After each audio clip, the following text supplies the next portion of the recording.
pessoal. Eu sou a professora Cláudia Tenório e hoje eu venho conversar sobre algo que muitos profissionais na área da educação têm se deparado como um desafio.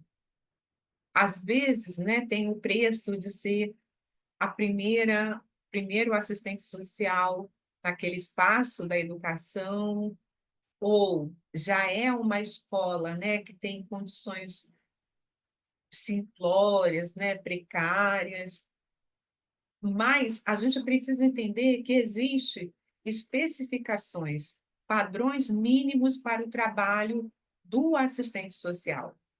E eu gostaria de conversar agora com vocês sobre aquilo que é a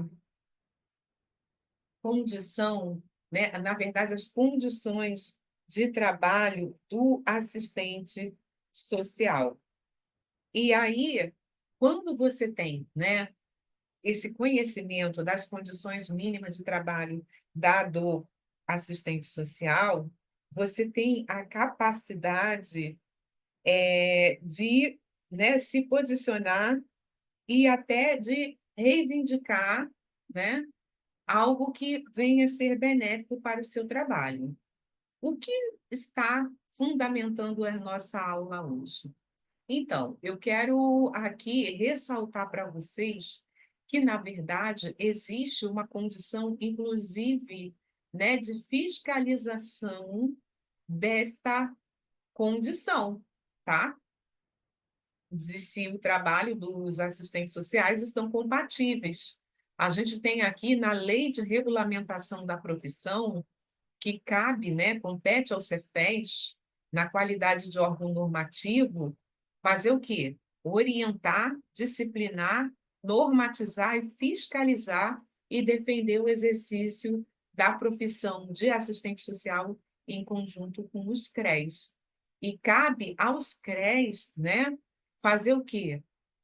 Dentre outros temas, como diz aqui no artigo 10 da Lei 8.662, os CREs, eles vão fiscalizar e disciplinar o exercício da profissão de assistente social na respectiva região.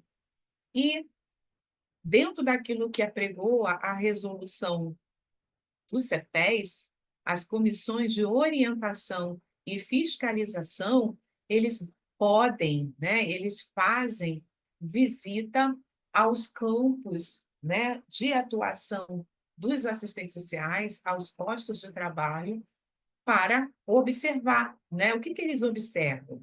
Se existe cumprimento daquilo que apregoa principalmente a resolução Cefes 493 de 2006, que dispõe sobre as condições éticas e técnicas do exercício profissional do assistente social.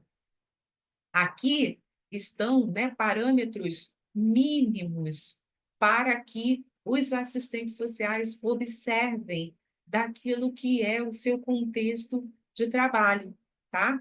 Eu tenho uma aula específica sobre esta resolução, eu vou disponibilizar para vocês. E, juntamente com esta resolução, que dispõe sobre as condições éticas e técnicas do exercício profissional do assistente social, nós temos a resolução 556 de 2009, que fala sobre a lacração do material técnico e material técnico sigiloso do serviço social, né? Então, duas resoluções importantíssimas para a gente conhecer. Mas eu também vou disponibilizar para vocês esse material aqui que é gratuito, tá? Que eu vi que é muito sintético, muito objetivo do CRES Paraná, orientando sobre a distinção do que é sigilo, do que é material técnico e material técnico sigiloso, tá? Então, são aí, olha, tem 4 documentos que eu vou orientar muito que você faça a leitura e eu vou disponibilizar aqui abaixo desta aula o link para esses materiais, tá? Mas o que que eu me propus aqui nessa aula fazer? trazer um checklist, reunindo, né, principalmente, né, estas resoluções que eu citei aqui, a Lei 8.662, para que você veja aí de ponta a ponta desse checklist se o teu contexto de trabalho está atendendo às condições de trabalho do assistente social que os normativos da profissão orientam.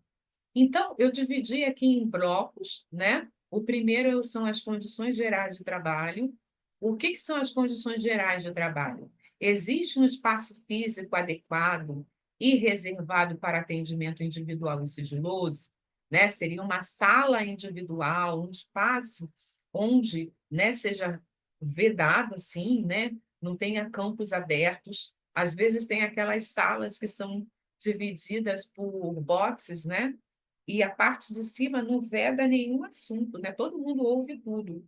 Então, esse não é um espaço adequado e reservado para atendimento individual, né? E isso está na Resolução 493, né? Então, é necessário, né, que, obviamente, se você quer andar em consonância com os normativos, que você providencie no teu espaço, né, junto aí à gestão, aquilo que vai trazer essa condição. O local possui condições mínimas de higiene, ventilação, iluminação e acessibilidade? Pessoal, pode parecer perguntas assim óbvias, mas existem muitos espaços de trabalho, sobretudo porque são, às vezes, prédios antigos de instituições públicas, que têm uma precarização ali da infraestrutura, e o serviço social está lá, fazendo atendimento, né? Mas a gente precisa entender que, do ponto de vista da saúde mental, do assistente social, do usuário e das condições técnicas, esse lugar precisa ter higiene, ventilação, iluminação e acessibilidade, né? Isto pautado nos normativos, tá? Não só do serviço social, porque a acessibilidade a própria, né, o próprio estatuto da pessoa com deficiência, se você está, por exemplo, num tribunal de justiça, né, ali também fala, né, se você está numa escola, tem normativos que assegurem a acessibilidade na escola, as instituições precisam cumprir, né? A disponibilidade de mobiliário adequado, tem mesa, cadeiras, armários, de preferência armários com chave, pessoal, porque os materiais, né, embora sendo distintos como eu mostrei, nem sempre material sigiloso, mas o material técnico, ele também é um material, né, que deve ter privacidade. Por exemplo, né, existe a Lei Geral de Proteção de Dados, e muitas vezes o assistente social trabalha com relatórios com nomes, situações muito íntimas, pessoais, né, e que, obviamente, não devem cair no domínio público. Bom, o assistente social tem acesso a equipamentos necessários, né? Equipamentos como computador, telefone, internet, impressora. A gente sabe que muitas vezes uma sala com computador, internet, impressora e telefone é quase um luxo em determinados lugares. Mas, se não tiver ali na sala, pelo menos que tenha acesso. São requisitos mínimos, básicos, para que o trabalho aconteça, né? Mas, obviamente, assim, isso pode ser dialogado, né, para que o acesso seja facultado ao assistente social para melhor gerir o seu trabalho. Sigilo profissional e autonomia, né? O local garante privacidade no atendimento, né? É uma sala privativa, e aí eu não estou falando nem daqueles atendimentos sigilosos, né? Estou falando de um atendimento que você consiga escutar o usuário, tenha atenção, não tenha dispersão, né? Então, que tenha isolamento, se for possível, portas fechadas, né? Existem profissionais que atendem assim, em baias, né? E, obviamente, não dá para ter um atendimento de privacidade. Então, ainda que o primeiro atendimento seja num espaço assim mais amplo, mas que se garanta que tenha salas privativas. A instituição respeita o sigilo profissional? Essa é uma pergunta muito importante, pessoal, porque é importante que você conte com parcerias dos gestores, dos outros profissionais. A gente precisa lembrar que o Código de Ética dos Assistentes Sociais diz que, mesmo trabalhando numa equipe multiprofissional, o estritamente necessário vai ser compartilhado. Então, né, muitas vezes, assim, eu sou profissional de nível superior igual a você, mas ainda assim temos que seguir aquilo que é a orientação estabelecida pelo Código de Ética. E o respeito e o sigilo profissional, né, além de estar também presente no Código de Ética, tem aqui, ó, a Resolução 556, que fala sobre o material técnico sigiloso. O assistente social tem autonomia para planejar e executar seu trabalho sem interferências indevidas? Muitas vezes, né, um diretor, uma coordenação, inclusive até de serviço social, né, quer ter o controle da narrativa, né, porque isso, de alguma forma, expõe o posicionamento da instituição, da escola, né? Temos muitos diretores, diretoras que ainda, né, partilham de um pensamento muito conservador, né? Eu já vi, por exemplo, coordenadores, diretores, quando tem que enviar para o Conselho Tutelar, eles querem assinar, né, o envio do relatório, né, da correspondência, né? Do relatório é muito técnico, mas da correspondência.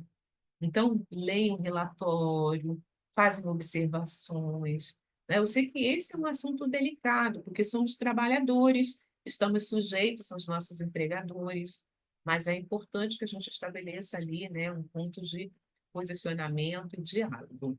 O trabalho dado ao assistente social é reconhecido como técnico e especializado, sem desvio de função, né? Gente, eu já vivi isso, de um chefe que tem uma visão que o serviço social faz tudo, né? Na verdade, é um desconhecimento dele da profissão.